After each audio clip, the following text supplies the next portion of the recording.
Article 62(1)(f) کی ان ذیلی شکوں کے تحت سزا کا اگرچہ تعین نہیں تھا، وہ سزا جو ہے وہ کورٹ آف لا نے کی، سپریم کورٹ نے اس کا تعین کیا تھا، لیکن اب یہ چیز ہے ڈھونڈنے کی کوشش کی جا رہی ہے کہ آیا 5 سال کے لیے نااہلی ہو یا 3 سال کے لیے ہو یا مکمل طور پہ بالکل ہی نااہلی نہ ہو، تو ان تین میں سے اب کوئی چیز ڈھونڈنے کی کوشش کی جا رہی ہے۔ تو آج عدالتی معاون عزیر بھنڈاری نے بھی جو ہے وہ سیر حاصل گفتگو کی، لیکن اس کی گفتگو آج کا جو سر اور پاؤں ہے وہ مجھے تو سمجھ نہیں آیا، اور شاید میں دیکھ رہا تھا کہ ججز کو بھی سمجھ نہیں آ رہا تھا۔ کس ٹائم وہ کہتے تھے کہ میں سمیع اللہ بلوچ کا جو فیصلہ ہے اس پہ رائے کر رہا ہوں، کبھی کہتے تھے نہیں وہ فیصلہ اگرچہ موجود رہے اس کو نہ چھیڑا جائے، لیکن پھر بھی ایک نیا راستہ وہ ڈھونڈنے کی دینے کی کوشش کر رہے تھے، لیکن وہ راستہ شاید بن نہیں پایا۔ اس کے بعد جو ہے عدالتی معاون فیصل صدیقی کی جانب سے اچھے آرگیومنٹ کیے گئے، لیکن فیصل صدیقی اس نتیجے پر پہنچے کہ یہ عدالت جو ہے اس معاملے کو نہ دیکھے، بلکہ یہ آئین سازوں کا کام ہے۔ انہوں نے کہا کانسٹیٹیوشنل فریم ورک میں چیزوں کو دیکھنا ہوگا، تو انہوں نے کہا کہ اب ہم کیسے دیکھ سکتے ہیں، تو انہوں نے کہا کہ آپ آئندہ انتخابات پر چھوڑ دیں، یعنی کہ جو نئی پارلیمان آئے وہ پھر اس آرٹیکل 62(1)(f) کو ڈیسائیڈ کرے۔ اور یہاں تک بھی کہا گیا کہ چونکہ سپریم کورٹ کا فیصلہ موجود ہے تو پھر سمپل جو قانون سازی ہے، جو عام قانون سازی ہے، وہ اس فیصلے کو انڈو نہیں کر سکتی۔ اس کے لیے 2/3 اکثریت کے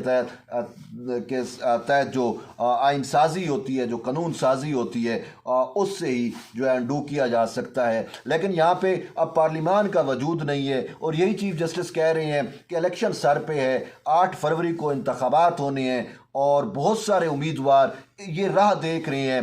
کہ آیا ہمارے کاغذات نامزدگی ایکسیپٹ ہوتے ہیں نہیں ہوتے، اور بہت سارے ایسے ہیں جو تاحیات نااہلی کی تلوار جن کے اوپر چل چکی ہے، تو وہ اب اس فیصلے میں اپنی مسیحائی ڈھونڈنے کی کوشش کر رہے ہیں کہ ہو سکتا ہے سپریم کورٹ آف پاکستان ان کی تاحیات نااہلی جو ہے اس حوالے سے کوئی بڑا فیصلہ کر دے اور وہ الیکشن لڑنے کے اہل ہو جائیں۔ اس حوالے سے 2 پاکستان کے سب سے بڑے نام جہانگیر خان ترین کے اور نواز شریف کے ہیں، اور اس حوالے سے اگر ہم دیکھیں تو خود پاکستان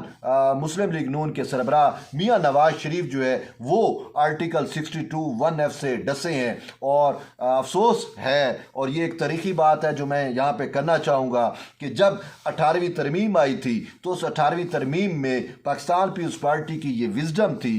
کہ 62(1)(f) کی یہ جو ذیلی شکیں ہیں، صادق و امین ہونا، اس پہ تو کوئی عام انسان پورا نہیں اتر سکتا، کوئی عام شخص پورا نہیں اتر سکتا۔ شاید یہ ایک کنسیپٹ دیا گیا کہ اس پہ شاید کوئی جو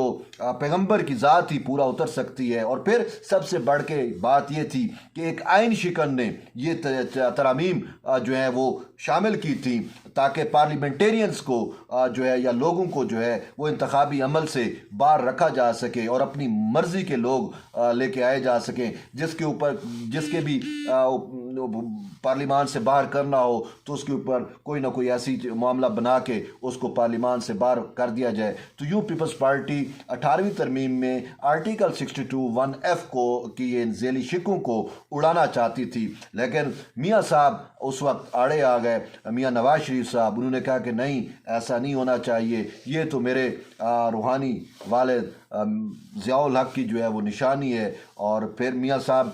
خود ہی اسی فیصلے سے، اسی ترمیم سے، اسی 62(1)(f) سے جو ہے وہ ڈسے گئے ہیں۔ تو اس وقت اگر وہ اس پیپلز پارٹی کی وزڈم کو، اس کے ویژن کو سمجھ لیتے، اور میاں صاحب جو ہے وہ اگر دانش مندی کا مظاہرہ کرتے، حکمت عملی یا حکمت کا مظاہرہ کرتے، تو شاید وہ کبھی تاحیات نااہل نہ ہوتے، اور آج یوں پوری سپریم کورٹ آف پاکستان کو سر جوڑ کر جو ہے وہ راستہ ڈھونڈنے کی بھی نوبت نہ آتی۔ لیکن وہ کیا کہتے ہیں کہ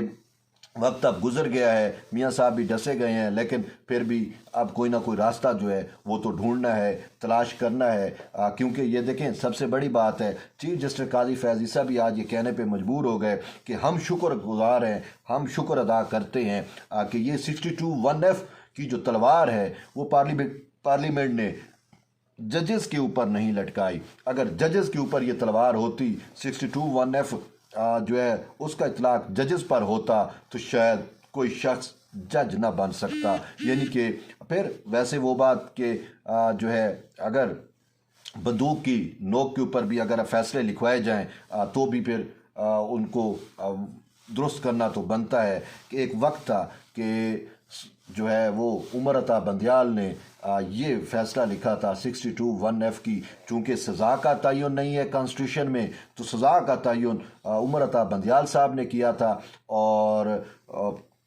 تاحیات نہلی کر دی. شاید بعد میں وہ اس کو انڈو کرنا چاہتے تھے، لیکن فیصل واڈا کیس میں ایک ہی کوسچن آف لا تھا، لیکن اس میں انہوں نے تاحیات نہلی نہیں کی، اور تو یوں پتہ چلتا تھا کہ ان کا اپنا مائنڈ بھی چینج ہو گیا. شاید اس وجہ سے عدالت یہ کہنے پہ مجبور ہوئی آج کہ ہم نے اپنی ہی تو غلطیوں کی تصحیح کرنی ہے. جو ہم سے پیش رو غلطیاں کر چکے ہیں ان کی تصحیح کرنا بھی ہمارا فرض ہے، ہماری ذمہ داری ہے. اور سب سے بڑی بات یہ ہے